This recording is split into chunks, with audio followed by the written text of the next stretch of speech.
हिंदू परंपरा के अंदर ये नवरात्रि के जो प्रसंग हैं, ये तो देवी मां की उपासना के लिए थे। नवरात्रि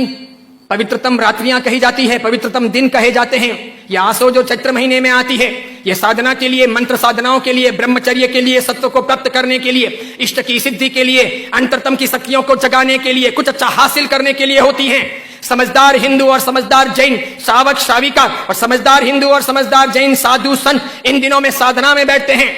मौन रहते हैं, ब्रह्मचर्य का परिपालन करते हैं और आगे बढ़कर के शक्तियों को साधते हैं। उस जमाने में देवी माता की आरती करना, घट स्थापना करना, देवी माता को रिझाना और पुरुष एक तरफ, महिला एक तरफ, महिलाओं की जगह में, पुरुष की जगह में, देवी माता को बीच में रख करके मात्र उनके हाथ से गरबे लें और इस प्रकार उनकी भक्ति करें। यह परंपरा थी नवरात्रि की।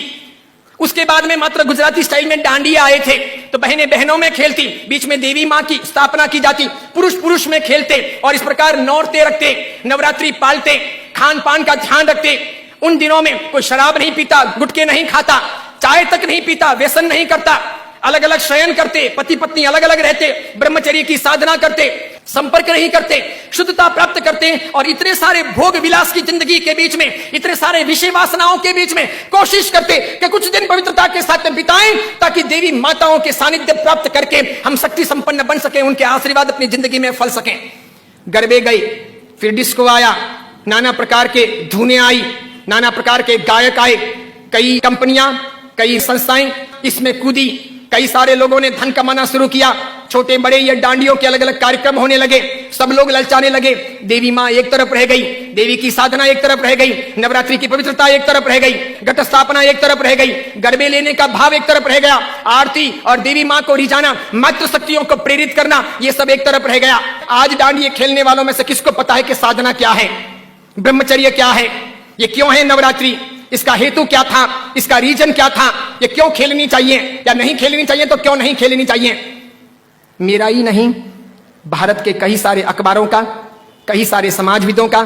कई सारी अन्य सामाजिक संस्थाओं का ये सर्वे वर्षों से रहा है, समय समय पर किया जाता रहा है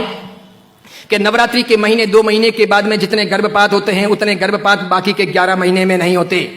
तो ये व्यभिचार नहीं है तो क्या है, ये दुराचार नहीं है तो क्या है, ये जीवन की भ्रष्टता नहीं है तो क्या है। इस बात पर मैं कुछ वर्षों पहले बोला था, अभी किसी ने वो वीडियो वायरल कर दिया और उस वीडियो को लेकर के अखबार ने लिखा। मैंने कहा जो सच है वो सच है कि हम अपनी साधनाओं को बचाएं, बेच ना दें। हिंदू धर्म की परंपरा हो कि जैन धर्म की परंपरा हो, कोई भी उत्सव महोत्सव हो, मैंने समय समय पर यह भी कहा था, गणपति अगर हिंदू धर्म के देवता हैं और गणपति के महोत्सव अगर मनाए जाते हैं या उनका आराधन अगर किया जाता है तो उसमें कहीं जुआ नहीं खेलना चाहिए, शराब नहीं पीनी चाहिए, गणपति के नाम पर तमाशे नहीं करने चाहिए, लड़कियों के साथ में नाच गान नहीं होने चाहिए, गणपति लड़कियों को छेड़ने के लिए महोत्सव के तौर पर नहीं आ रहे, लड़कियां अपनी जगह पर हो, पुरुष अपनी जगह पर हो, वहां शराब नहीं पी जानी चाहिए, उनके पैसों का प्रपंच नहीं होना चाहिए, गणपति को सेलेबल नहीं बनाया जाना चाहिए। हिंदू धर्म अगर इन चीजों को नहीं संभालता है तो धीरे धीरे भारतीय संस्कृति का विनाश होगा।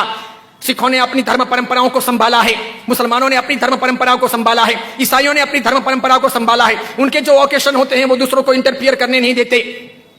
वो उसमें घालमेल नहीं करते। हिंदू और जैनों को इस बारे में सावधानी रखनी आवश्यक है। कल ऐसा ना हो जाए कि पर्युषण महापर्व के दिन आए या आखातीज का दिन आए या कार्तिक पूर्णिमा का दिन आए और कोई उसे किसी प्रतिष्ठान के नाम पर प्रोजेक्ट कर ले कि चलो अब महोत्सव को इस प्रकार मनाएंगे, उस प्रकार मनाएंगे, तो 25 साल 50 साल के बाद में ऐसा हो सकता है कि हमारी होली की आराधना या हमारे पर्युषण महापर्व की आराधना का रूप रंग बदल जाए।